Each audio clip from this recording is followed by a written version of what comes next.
My name is Mara Ellison.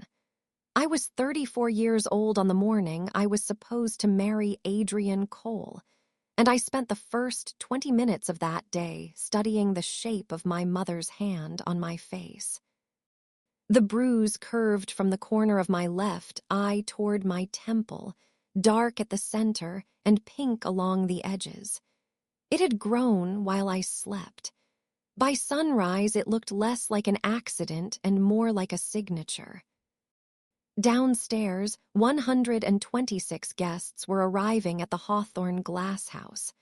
Florists were wiring white orchids to iron arches. A string trio was tuning beneath the vaulted ceiling. Somewhere near the entrance, my mother was greeting people in a silver-blue dress and telling them how proud she was of me. On the dressing table beside me sat a sealed gray folder. Inside were photographs, medical records, old-school notes, a statement from my therapist, and one letter my aunt had kept hidden for 22 years. The folder was not meant to ruin a wedding. It was meant to stop a lie from becoming a marriage. The makeup artist, Leela, opened a palette and held up a small pan of apricot corrector. "This will soften the blue," she said carefully. "Then I can build coverage over it. It won't show in the photographs." My best friend, Tessa, stood by the door with her arms folded. She had known me since respiratory therapy school. She knew the difference between my calm voice and my empty one. Leela waited for an answer. I looked at the warm orange cream on her brush and remembered another mirror, another room, and my mother's fingers tilting my chin toward the light when I was 15. Peach warms away blue, she had told me then. Nobody needs to see what belongs inside a family. For 19 years, I had mistaken that sentence for advice. That morning, I finally understood it as an instruction. I told Leela to close the palette, to explain why I walked into my own wedding without makeup, why my fiancé looked at my bruised face and chose the woman who had caused it, and why I ended the ceremony before the music began. I have to take you back to a yellow house on Briar Lane, where the curtains were always open, and the truth was never allowed near a window. My mother, Celeste Ellison, believed appearances were a form of morality. Our porch railings were repainted before the old paint had time to peel. Towels were folded in perfect thirds. Family photographs were arranged by height and season. She chaired the town arts council, organized winter coat drives, and sent handwritten thank you notes in blue ink because black ink, she said, looked severe. People loved her. Teachers called her gracious. Neighbors called her tireless. The women at St. Matthew's called her a blessing. At home, we called her Mom, and we listened for the cupboards. A cupboard closing softly meant the evening might pass without damage. A cupboard striking the frame meant everyone should move carefully. Silence from the kitchen was worse than either. Silence meant she was deciding who had disappointed her. My father, Daniel, worked as an insurance adjuster and spent his life translating her anger into whether no one could blame. She's tired. She's under pressure. She worries because she loves us. When I was 9, he taught me how to make tea exactly the way she liked it. Water just below boiling, 1 spoon of honey, no lemon, and told me that peace was something a family made together. What he meant was that her peace was everyone else's assignment. My younger brother, Owen, coped by disappearing. He stayed late at soccer practice, slept at friends' houses, and learned to make jokes before anyone could ask how he felt. I coped by becoming useful. I remembered appointments. I cleaned before being told. I watched my mother's face during dinner and changed the subject if her mouth tightened. By 12, I could interrupt an argument before the first raised voice. By 14, I could tell from the sound of her shoes in the hallway whether I should apologize for something I had not yet done. Years later, a supervisor would praise me for remaining composed during emergencies. She would say I had an instinct for distressed families, that I could lower the temperature in a room without making anyone feel controlled. She did not know I had been training since childhood. The first mark my mother left where someone else might notice happened when I was 15. I had been chosen to sing a solo at the spring concert. Celeste wanted me to wear a pale blue dress she had selected. I wanted the black one my Aunt Naomi had given me. It had long sleeves and a square neckline, nothing scandalous, but it had not been chosen by my mother, which made it dangerous. We argued in my bedroom, while my father stood in the hallway, pretending to search for batteries. I said, "You don't get to decide every part of me." The slap came so quickly I did not see her arm move. Her ring caught the skin under my eye. I remember the heat, then the S. Hawk, then the strange humiliation of hearing my father close the hall closet door.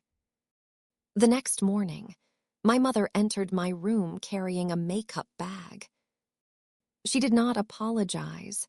She sat me at her vanity, placed a towel around my shoulders, and became gentle. That gentleness confused me more than the slap. She dabbed apricot cream beneath my eye, blended concealer over it, and set the whole thing with powder. "Peach warms away blue," she said. "Thin layers, never too much at once." I watched the bruise disappear. Then she turned my face from side to side and smiled at her work. "See, there is no reason for other people to misunderstand us." At the concert, she sat in the front row and cried during my solo. Afterward, strangers told me how lucky I was to have a mother who cared so deeply. I thanked them. That was the first time I helped her erase herself from my skin. It was not the last. Naomi, my mother's older sister, was the only adult who seemed to notice the spaces between our sentences. She lived 2 hours away in Dayton, wore bright scarves, and laughed too loudly for Celeste's taste. At holidays, she asked direct questions. "Are you sleeping? Do you feel safe? What happens when your mother gets angry?" My mother called her intrusive. My father called her complicated. I called her Aunt Naomi and loved her with the cautious devotion of a child who knows kindness can create consequences. When I was 12, Naomi spoke privately with my school counselor after seeing finger-shaped bruises on my upper arm. A county social worker came to our house the following week. My mother welcomed her with coffee, lemon bread, and concern about how imaginative children could be during stressful school years. I said I was fine. Owen said he had never seen anything. My father said Celeste was strict but loving. The social worker walked through spotless rooms, saw a pantry organized by labels, and closed the case. After that, Naomi vanished from family gatherings. I was told she had tried to destroy us out of jealousy. Her name became shorthand for disloyalty. If I questioned my mother, she would say, "Be careful, you sound like Naomi." I learned that telling the truth could make a person disappear. So I became excellent at not telling it. At 18, I left Briar Lane with 2 suitcases, a scholarship letter, and $90 hidden in a sock. The official story was that I was moving into the dorms early. The truth was that my mother had shoved me into a dining room cabinet during an argument about college, and when the glass door cracked beside my head, I understood that leaving later might become impossible. My father drove me to campus. He carried one suitcase up 3 flights of stairs, set it beside the narrow bed, and stood with both hands in his pockets. "You know how she gets when she's afraid," he said. I waited for him to say something else. He did not. For years, I told myself he had been weak. Therapy would eventually teach me a harder word: enabling. Weakness sounds accidental. Enabling is a system. My father had loved me, but he had repeatedly purchased calm with my silence. Both things were true, and learning to hold them together hurt more than choosing one. I studied respiratory care because lungs made sense to me. Air moved or it did not. Oxygen saturation rose or fell. A patient could be frightened, stubborn, unconscious, or furious, but the numbers still told the truth. I liked machines that alarmed when something was wrong. I liked that no one called a monitor dramatic. By 25, I was working in the intensive care unit at North River Medical Center. By 30, I was training new clinicians and responding to rapid calls throughout the hospital. I knew how to recognize panic hidden beneath politeness. I knew how to ask a spouse to step outside without making it sound like an accusation. I knew that people often lied about injuries because the truth seemed more dangerous than the wound. I also knew how to keep my own history sealed.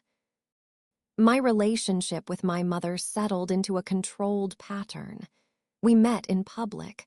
I drove separately. I never stayed overnight.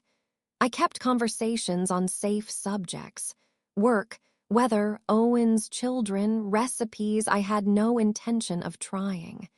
She behaved beautifully in restaurants. I behaved as if beauty were proof. My father died when I was 28 after a sudden stroke. At the funeral, my mother clung to me in front of 300 people and whispered, "You are all I have now." It was not true. Owen stood 5 feet away. Friends surrounded her. Half the town had brought food. But the sentence was not information, it was a claim. Grief softened my boundaries. I answered more calls. I visited the house. I let her speak about the future as if the past had been settled by a burial. She never apologized for anything. She simply began behaving as though time itself had acquitted her. Then I met Adrian. We were introduced at a charity auct. Iron for the hospital foundation. He was a real estate attorney with a precise haircut, quiet manners, and a reputation for solving complicated deals without raising his voice. He listened when people spoke. He remembered names. He returned messages. On our 3rd date, he arrived at my apartment with the exact tea I had mentioned liking once. Steadiness felt intoxicating to me. I did not understand that calm and safety are not the same thing. Adrian hated conflict, but he described this as maturity. He believed every disagreement had a reasonable center, even when one person was standing on the truth and the other was standing on their throat. If I told him a colleague had spoken over me in a meeting, he asked what pressure the colleague might have been under. If his mother made a cutting remark about my schedule, he explained that she came from a different generation. When I said my own mother could be controlling, he smiled and said, "Most mothers are in their way." He was not cruel. Cruelty would have been easier to identify. Adrian was polished, affectionate, generous, and deeply committed to keeping discomfort from touching his life. He could look directly at pain and rename it inconvenience. The signs appeared early. At dinner with his firm, he interrupted a story about a difficult intubation because he thought the medical details might upset the table. When I was promoted to clinical coordinator, he congratulated me privately but introduced me at parties as Mara, who works at North River, because titles, he said, made conversations feel competitive. He preferred my hair straight. He joked that my hospital shoes were romance killers. Each comment was small enough to defend and frequent enough to shape me. I noticed. I adjusted. That was my oldest talent.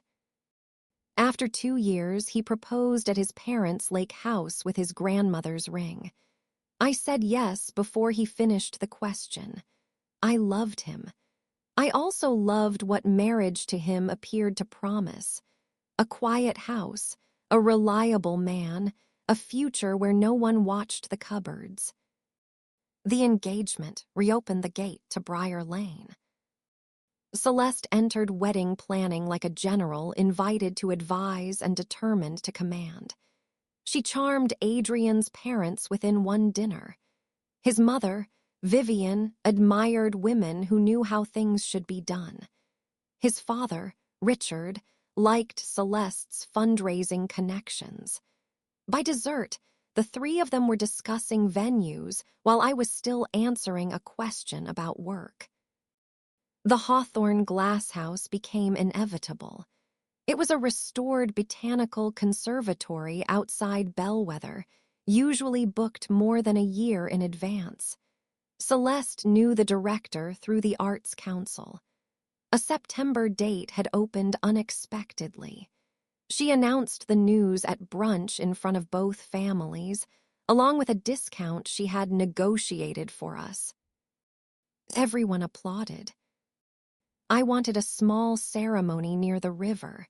Adrian wanted the glass house because it would be memorable. Vivian called it fate. Celeste squeezed my hand and said, "Let people celebrate you for once." I heard the hook beneath the kindness, but I was tired of being the only person who could hear it. So I thanked her. From that moment, every favor became authority. Celeste selected the florist because the owner had donated to her foundation. She changed the menu from the seasonal dishes Adrian, and I chose to food she considered more elegant. She added 6 tables of guests from St. Matthew's, people who knew my childhood only through Christmas cards. When I objected, she did not argue. She became wounded. "I thought you wanted me involved." "I'm only trying to save you money." "I suppose my taste embarrasses you now." Her voice would lower, never rise. A raised voice creates witnesses. A lowered voice makes the other person look unreasonable for reacting. Adrian responded to each dispute with the same advice. "Let her have this one. It matters more to her than it does to us. We'll be married in a few months. Then it won't matter." There was always one more thing that would not matter later. The guest list revealed the truth most clearly. I wrote Naomi's name near the top of my side. Celeste saw it, drew a line through it, and said, "She will not attend an event I helped create." I looked at Adrian. He leaned back in his chair and rubbed his thumb along the edge of his phone. "Do you really want to reopen a family war at our wedding?" "It isn't a war," I said. "She's my aunt." "Then see her another time." Celeste did not smile. She did not need to. I removed Naomi's name. That night, in my car, I cried so hard I had to pull into a pharmacy parking lot. Not because I had lost the argument, because part of me felt relieved. I had sacrificed the one person who once tried to protect me, and the reward was a quiet evening. I recognized my father in that bargain. The recognition frightened me enough to return to therapy. Dr. Helen Sato had treated me briefly after my father's death. She was practical, unsentimental, and patient with the way I narrated painful memories as if presenting someone else's case. During our first session back, she asked what had changed. "I'm getting married," I said. She waited. "My mother is helping." She waited again. I began to laugh, and then I began to cry. Over the next 4 months, Dr. Sato asked me to create a record of what I remembered. Not because memory needed a courtroom, she said, but because I had spent years allowing other people to edit mine. I resisted. Writing things down felt disloyal. It also felt dangerous, as if a document could be discovered and punished. Then Celeste gave me a bridal emergency box at a family luncheon. It was wrapped in cream paper and tied with a satin ribbon. Inside were safety pins, pain relievers, stain remover, mints, tissues, and a small tube of apricot color corrector. She watched me lift it from the box. "Just in case," she said. "You remember how to use it." Vivian laughed. Mothers think of everything. I looked at my mother's pleasant face and felt 15 again, seated beneath vanity lights while she erased the evidence. That evening, I opened my laptop and created a folder called Airway. It was the name I used because breathing had always been the first thing I checked in an emergency. Into that folder went photographs I had taken as a teenager and hidden in an old email account. A copy of the school counselor's note from the year the county visited our house. An emergency department record from when I was 17 and required stitches after my mother pushed me into a shelf. The chart said accidental fall. A note from Dr. Sato documenting my treatment and disclosures. Dates, memories, names of witnesses who had chosen not to witness. For the first time, the story existed somewhere other than my body. I did not yet know what I would do with it. I only knew I was done letting it disappear. 6 weeks before the wedding, Adrian and I signed a contract on a brick townhouse near the old canal.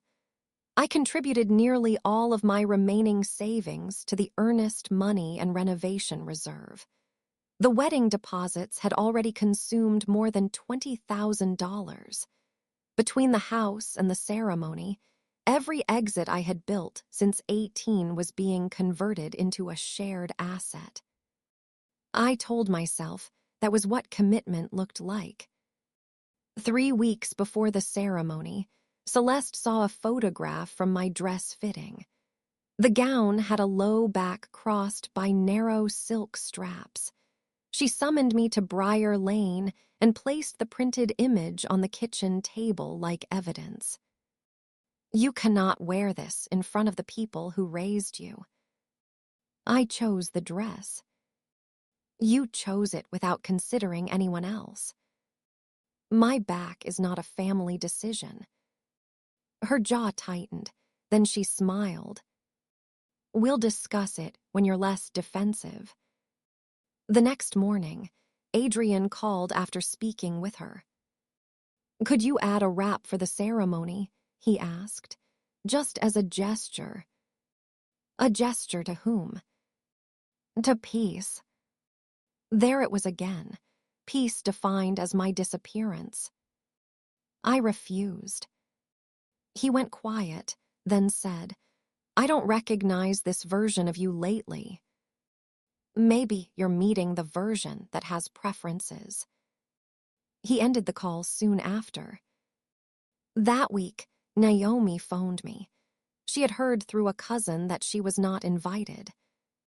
"I'm not calling for a seat," she said.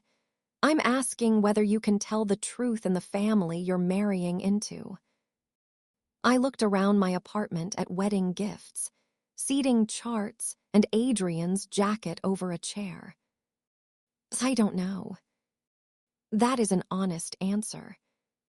Then she told me what had really happened when I was 12. Naomi had photographed bruises on my arm, spoken to my school counselor, and filed the report that brought a social worker to our house. She offered to let Owen and me stay with her. My father refused. Celeste served coffee and lemon bread, described Naomi as unstable, and convinced everyone that nothing serious had happened.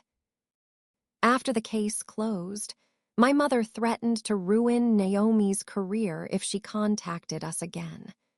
She told the family Naomi wanted to steal us because she could not have children. The truth was crueler. Naomi had lost a pregnancy at 21 after their mother beat her during an argument. Celeste had witnessed it. The sisters once promised never to repeat the violence of their childhood. But your mother learned the wrong lesson, Naomi said.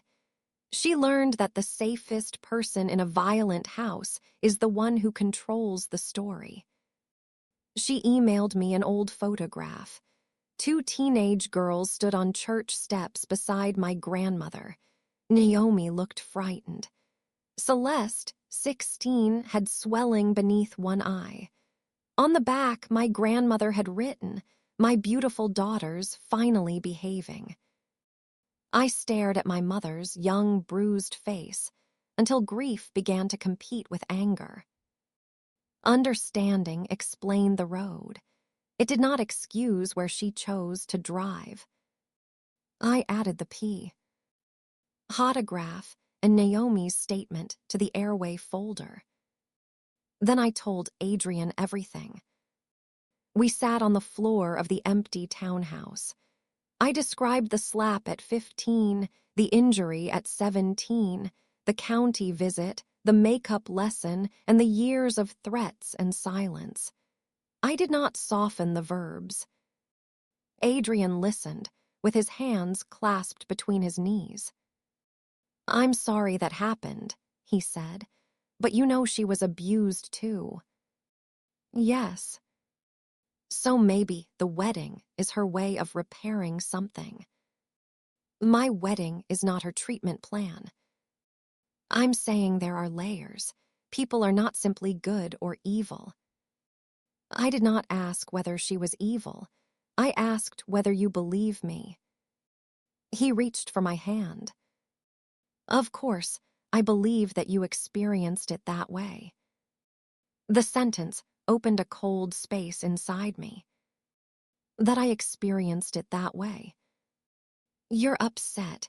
I don't want to use the wrong words." I pulled my hand back.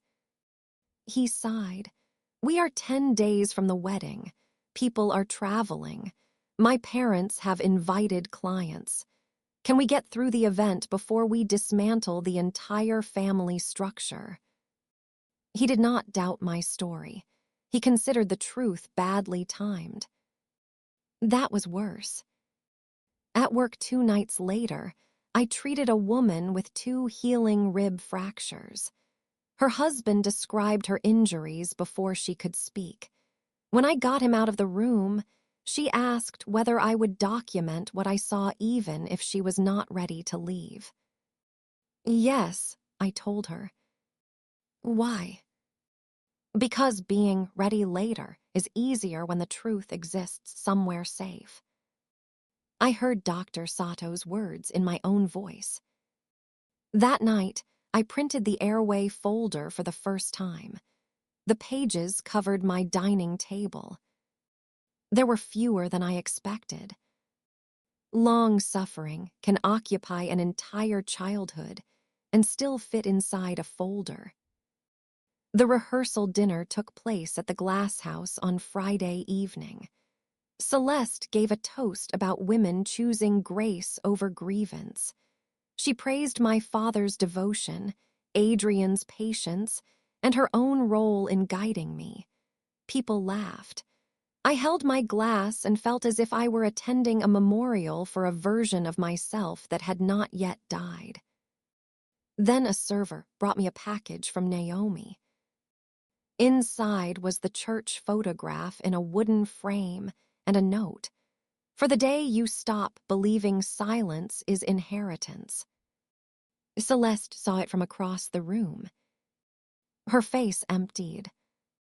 She pulled me into a service corridor and demanded to know what Naomi had told me.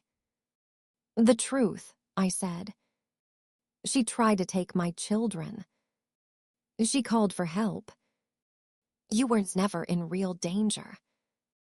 The words were out before she could retrieve them. Adrian entered and saw us facing each other. Can we not do this tonight? He said. There are people 10 feet away. Celeste's tears appeared immediately. Naomi has poisoned her against me. Adrian looked at me. Put the photograph away. We can address this after the honeymoon. Do you hear yourself? I hear a family argument getting out of control. No, you hear the truth becoming inconvenient. He flinched only at my tone. After Celeste returned to the dinner, I asked him one question. If she hurts me again, what will you do? His expression turned impatient. That is not going to happen. That is not an answer. I would handle it appropriately. Appropriately was a word that asked for credit without making a promise. At 10:30, Adrian left with his groomsmen. I was expected to spend the night at Briar Lane because Celeste wanted photographs of me leaving my childhood home. I had objected for weeks. She invoked my father, tradition, the photographer, and every relative who might be disappointed. In the end, I agreed to one night. I told myself it was easier. The most dangerous lies in my life had always arrived wearing that sentence. Briar Lane had not changed. The porch light still cast the same yellow circle over the steps. The hallway smelled of furniture polish and lavender. My childhood photographs remained on the wall, proof that a smiling girl had lived there continuously, no matter what I remembered. Celeste made tea after midnight and aligned the cup handles, as if order could prevent truth. Sit, she said. I'm tired. You will sit when I am speaking to you. My knees almost obeyed. Then I straightened. No. She began describing my marriage as if it were a schedule she had been asked to approve. I should reduce my hospital hours. Adrian's career required flexibility. Children should come quickly. The second-floor room in the townhouse would be a nursery, not a reading room. Then she moved to the ceremony. You will wear the lace jacket, she said. Leela will smooth your hair, and tomorrow you will stop creating problems. I'm wearing the dress as it is. The hospitality committee is not coming into the dressing room, and tomorrow you are attending as a guest, not directing the day. The refrigerator clicked off. The quiet became enormous. After everything I have done for you, she said. You mean everything? NG, you took over. Her face hardened. You have always been cruel. The old reflex urged me to explain that I was not cruel, to soften my voice, to rescue her from hearing no. I let the accusation stand. When I was 15, you hit me and taught me to hide it, I said. When I was 17, you pushed me into a shelf and made Dad support the lie. When Naomi tried to help us, you erased her. You have spent years calling control love, and I am done accepting the label. She grabbed my arm when I turned away. I pulled free. The strike landed against my left cheekbone. Her ring scraped my temple. Light flashed across my vision, and I stumbled into the counter. For 1 second, neither of us moved. Then Celeste looked at my face and said, "Why do you force me to become this person?" Not what have I done. Not are you hurt. Why do you force me? The sentence ended something.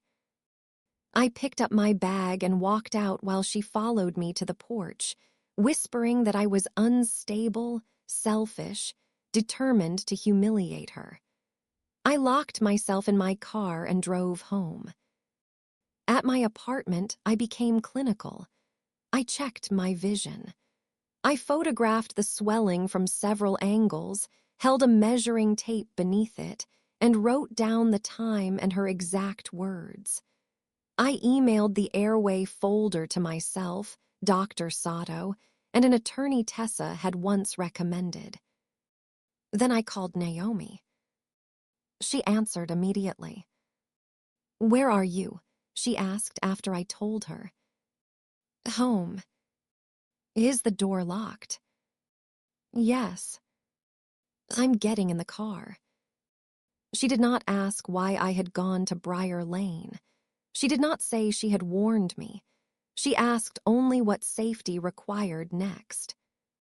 At 3 in the morning, with an ice pack against my face, I considered canceling the wedding by text. It would have been simple. Turn off the phone. Let everyone invent their explanation. But disappearing had always been my family's solution for truth. Naomi disappeared. My bruises disappeared. My memories disappeared beneath words like misunderstanding. I did not want to disappear from one more room built around my silence. By dawn, I had a plan. I drove to a 24-hour business center and printed 2 sets of the folder. I added the new photographs and my written account. One copy went into a gray envelope for the attorney. The other stayed with me. At 7:30, I arrived at the Hawthorne Glass House. Staff moved tables beneath the high panes. White orchids waited in buckets. The building looked beautiful in the innocent way expensive places often do. Tessa reached the dressing room soon after. She saw my face and made the quick assessment healthcare workers make when love and training collide. Did she do that? Yes. Does Adrian know? Not yet. What do you need? I handed her the attorney's envelope. Keep this with you. If anyone tries to isolate me or take my phone, call the police. She nodded. No questions about deposits, no speech about embarrassment, just, "Where do you want me?" Beside me. Leela arrived with her makeup case. When she saw the bruise, she asked whether I needed medical care. Then she opened her palette and touched a brush to the apricot corrector. "I can cover it," she said, "only if that is what you want." I remembered Celeste at the vanity. Thin layers. No reason for people to misunderstand us. "No," I said. "Today they can understand." Leela closed the palette. She helped with my hair and left my face untouched. I put on the gown my mother hated. I fastened my grandmother's pearls, then removed them. I did not want to carry another family symbol chosen for me. At 9:40, Celeste entered without knocking. She wore silver blue satin and an expression prepared for photographs. Vivian and 2 Arts Council women followed with champagne. My mother saw the bruise. Fear crossed her face, followed by anger. "Where is the makeup artist?" "I am ready," I said. "Do not punish everyone, because you lost control last night." Vivian stared between us. What happened? Celeste answered first. Mara became hysterical and fell against the counter. I had expected the lie. Hearing it still took something from me. You struck me, I said. You grabbed me. I pulled away after you grabbed me. Adrian's voice sounded from the hallway. Celeste opened the door before I answered him. He entered in a dark suit, smiling until he saw my face. Genuine shock moved across his expression. For one heartbeat, I believed it might become courage. Ask me what happened, I said. He looked at Celeste, then at me. What happened? My mother hit me after I told her she could not control the wedding. Celeste began to cry. She was screaming. I raised my hand to protect myself. I barely touched her. Adrian rubbed his forehead. Smarva, why were you arguing with her the night before our wedding? The question was so wrong, I thought I had misheard it. Why was I arguing? You knew emotions were high. You could have left. I did, after she hit me. I'm not saying she should have touched you, but we have more than 100 people downstairs. My firm's partners are here. Our parents have spent months planning. Are you really going to turn one terrible moment into a public trial? One terrible moment. He stepped closer and lowered his voice. We can deal with your mother after today. Leela can cover the bruise. We take photographs from the other side, get through the ceremony, and create distance after the honeymoon. He spoke as if offering the only adult solution. Cover it, change the angle, get through today. Protect the room, the money, the name, everyone except the person who had been hurt. Do you believe she hit me? I asked. He looked exhausted. Yes. And you still want me to hide it? I want you to stop escalating it. That was the moment I stopped being his bride. I removed his grandmother's ring and placed it on the dressing table. Mara, don't be dramatic. All the voices rose around me, rearranging reality as quickly as possible. Celeste said my name sharply. Vivian spoke about postponing photographs. Someone closed the door to keep guests from hearing. I picked up the gray folder. Tessa, I said, it's time. Most guests were already seated beneath the glass roof. Sunlight passed through hanging leaves. The musicians were playing softly near an arch of orchids that had cost more than my first car. I entered from the side aisle in my wedding gown, without a bouquet.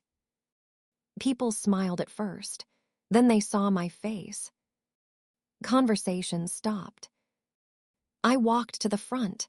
Richard Cole rose halfway from his chair. Owen stared at me from the third row. Naomi stood near the back beside the doors, wearing a red scarf and the expression of someone who had waited 22 years without demanding repayment. I faced the room. Thank you for coming, I said. I know many of you traveled and spent money to be here. I am sorry for that loss, but there will not be a wedding today. A murmur moved through the chairs. Celeste appeared at the side entrance with Adrian behind her. Last night my mother hit me, I continued. It was not the first time. It was simply the first time I refused to hide the evidence. This morning, Adrian told me he believed me. Then he asked me to cover the bruise, adjust the photographs, and protect the event. That is not what I said, Adrian called. It is exactly what you asked me to do. Celeste pushed forward. She is having a breakdown. I opened the folder. No, I am keeping a record. I held up the pages, not close enough for anyone to read private details, but close enough to show dates, photographs, and official letterhead. This contains medical records, counseling documentation, old photographs, and a statement from the aunt my family exiled after she tried to report what was happening in our home. Copies are already with an attorney. My mother stopped moving. I am not asking anyone to choose sides, I said. I am refusing to stand at an altar and promise honesty to a man who asked me to begin our marriage with concealment. Adrian came closer.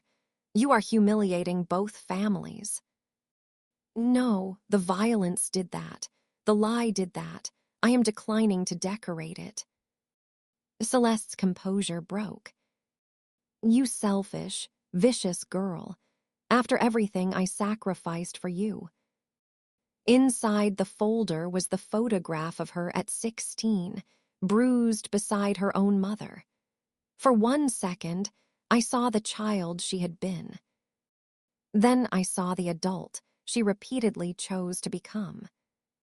I am sorry no one protected you, I said, but I will not spend my life paying for their failure. I placed the apricot corrector from the bridal emergency box on the table where our unity candle had been arranged. This was supposed to make the bruise less visible. That has been my family's solution for years. Change the color, change the angle, change the story. Today I am changing none of it. I turned to Adrian. I loved you.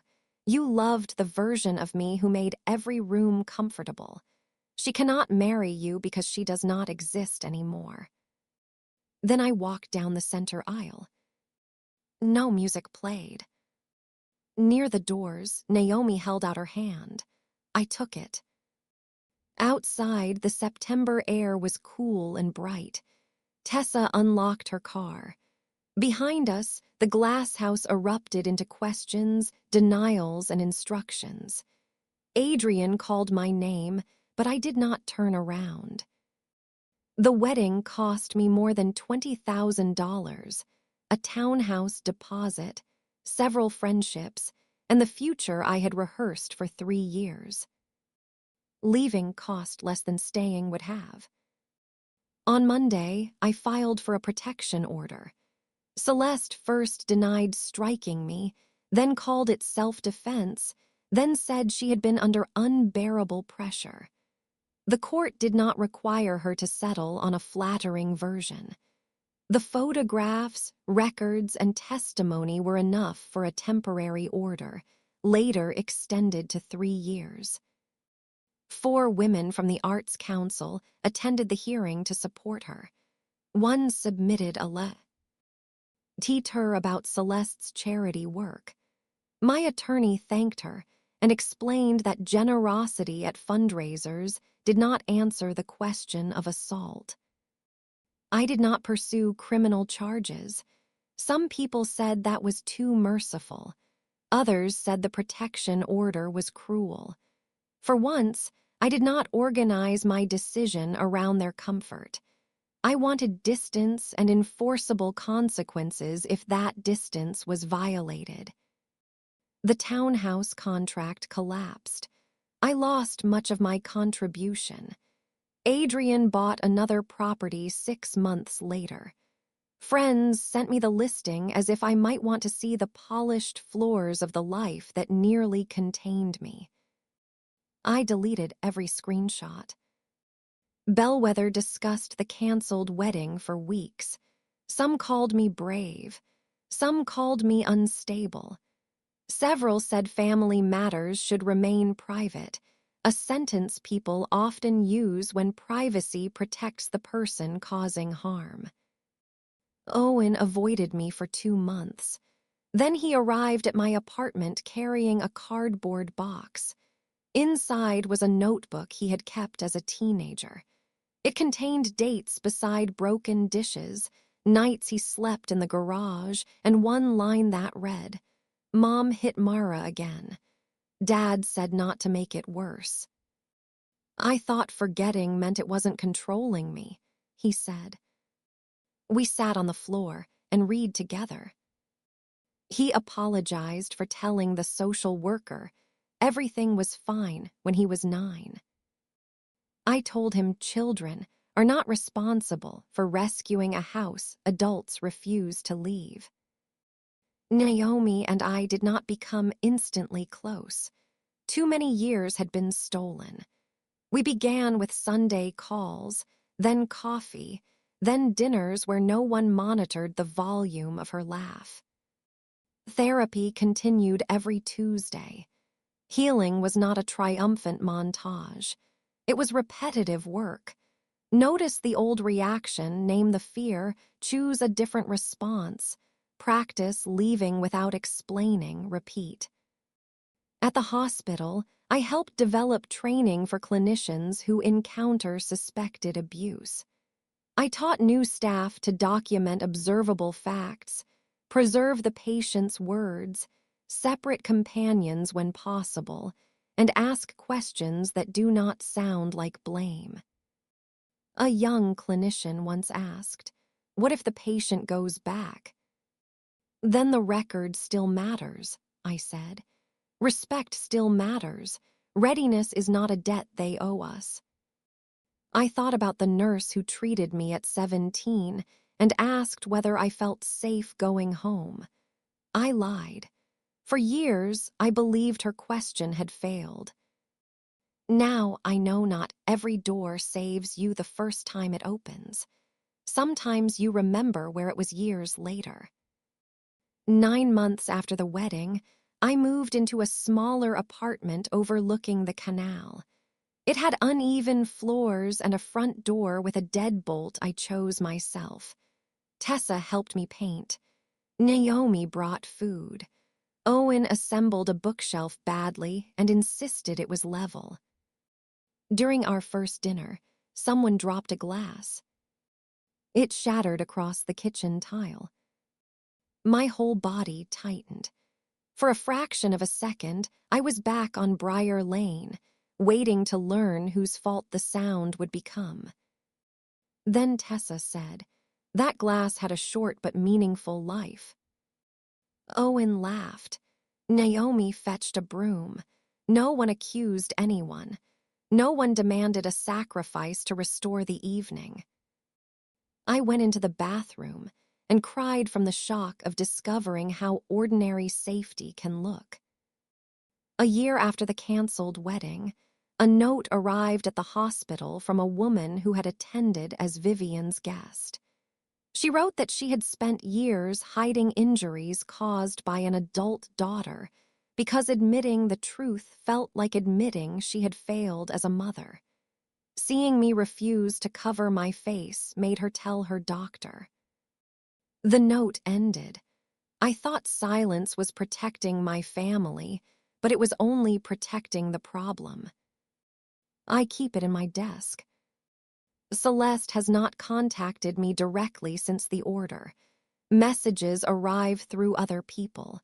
She is unwell. She misses you. She has changed. She does not understand why you are punishing her. Each one asks me to evaluate her pain while ignoring the boundary created by mine. I no longer answer. No contact is not revenge. For me, it is the locked door through which healing finally has enough quiet to work. Adrian emailed once. He apologized for not responding perfectly and said we had both been overwhelmed. I deleted the message. Perfect was never the standard. Asking whether I was safe would have been enough. Standing between me and the person who hit me would have been enough.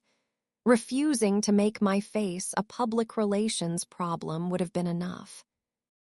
He did not fail a test designed to trap him. He revealed his definition of partnership. Today I am 36. The bruise is gone. A faint line near my temple catches the light sometimes, and I do not cover it. The gray folder sits in a locked drawer. I no longer carry it everywhere. The record exists. The truth does not depend on my constant vigilance anymore. The apricot corrector remained on the Unity table at the glass house. Tessa later asked whether I wanted it. I said no. Some do. Alls are only useful inside the system that taught you to need them. My life is smaller than the one planned for me and wider than anything I imagined. My family table has fewer chairs. My home has no formal dining room. I work long hours, forget laundry in the washer, and live beside a bookshelf that leans. And when someone I love is angry, I do not check the cupboards. That is how I measure freedom. A covered bruise may disappear from a photograph. It does not disappear from a life. A canceled wedding may look like failure to everyone seated in rows. Sometimes it is the first promise you finally keep to yourself. So if someone has taught you that loyalty means hiding what they do to you, remember this. Silence is not love, endurance is not consent, and family is not a lifelong exemption from consequences. You are allowed to document what happened. You are allowed to believe your own memory. You are allowed to leave before everyone understands. And you do not have to make your pain beautiful before other people are willing to see it. Share this story with someone who may need permission to stop covering the truth. Tell me in the comments what moment made you realize that keeping the peace was costing you too much. Subscribe to After Silence Stories, and I'll see you in the next episode.